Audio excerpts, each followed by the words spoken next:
Hey everybody, it's Stick Vet, a friendly neighborhood veteran. And this is part 13 of the Warriors Reflection series.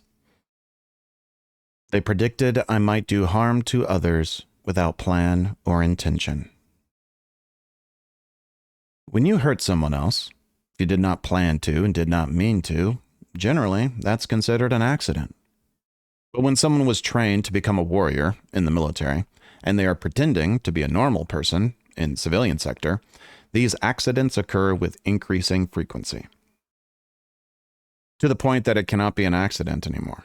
It will seem to the veteran that they have an enemy within that takes over, or feel like it's a beast they cannot get the reins on, or like they are watching themselves react horribly, and they are helpless to stop themselves. So let's get into the why you act and say the things you do. This video gets a bit heady and deep, as will the rest of the series. So let's dive in. Whenever there is a situation, circumstance, event, all of the things you cannot control that happens in your life, you have two options. You can either react or respond. Your default state is to react, in which you will act in accordance to how you've been trained, taught, and have done so in the past. Like a computer running a program. It takes mental effort in the moment to respond and choose how you will behave, rather than running on autopilot.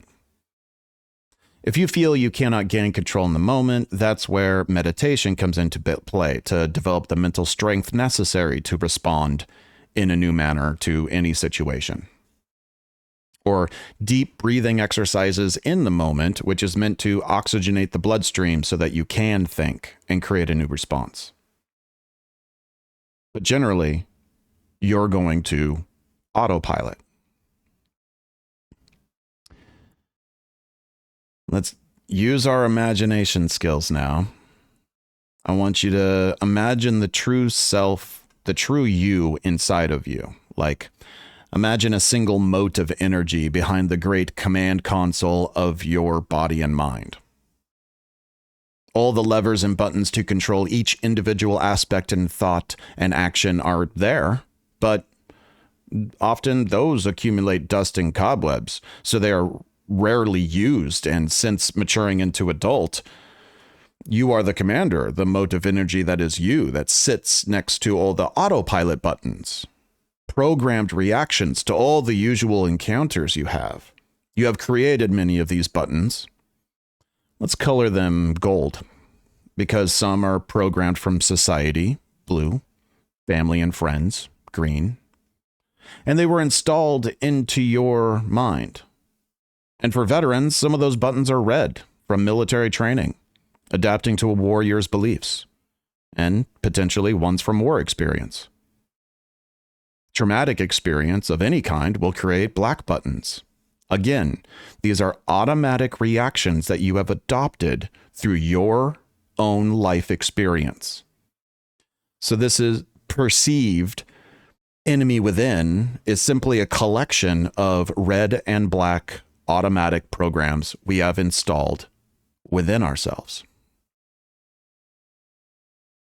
Self-awareness is seeing that some of these automatic programs are self-sabotaging, destructive, unhealthy.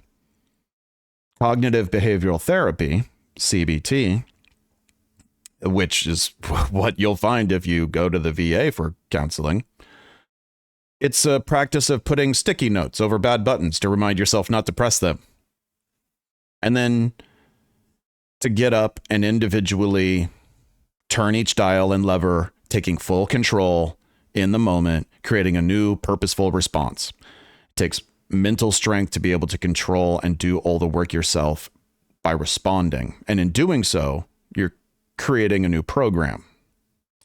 A weak program that needs to be run repeatedly in order to solidify as a primary button to press, and the response becomes a new reaction.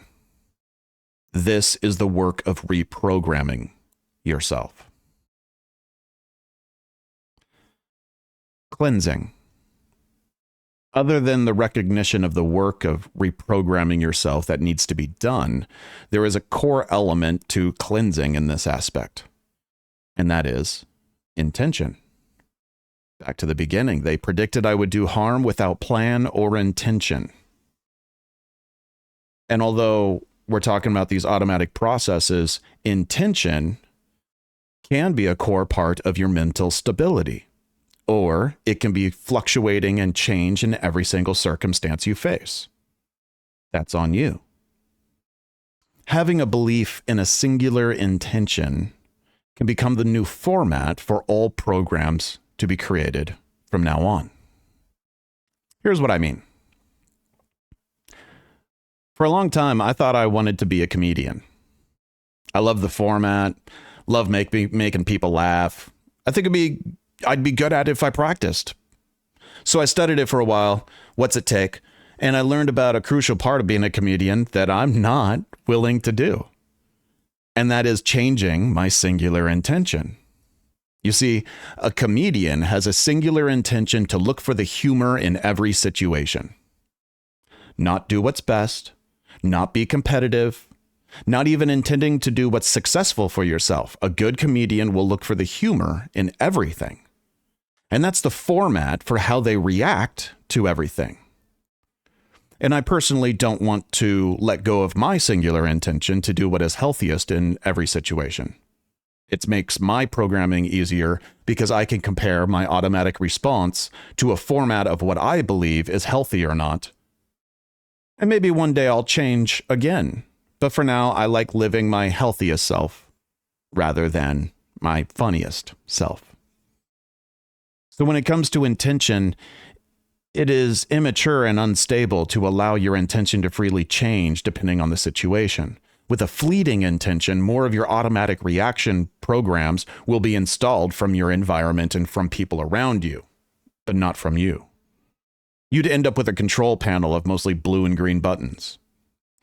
To live true to yourself is about automatic programs that are in line with your belief structures based off of your primary intention in life. So do you want to be your most successful self? Your smartest, most educated self? Your healthiest self? Or your most passionate self? The most connected self or the most fun-loving? At the end of a long journey, those are very different versions of you. So as you mentally assess your control panel of automatic reactions, what format do you want to be the basis of your new programs that you want to install? That is your intention. And whatever you choose as your core intention, as far as the tangible habit, this is one of those: write it on your bathroom mirror, on your car visor, sticky note on the computer monitor of your TV. To put an intention in the forefront of your mind for every single situation, you need to place it in the visual view of your daily routine. Just a singular intentional statement. And in the form of an I am statement, which maybe I'll get into the power of I am statements, but later. But for now, you just write, I am my blank self. I am my healthiest self. But for now, I am Stickvet, signing off.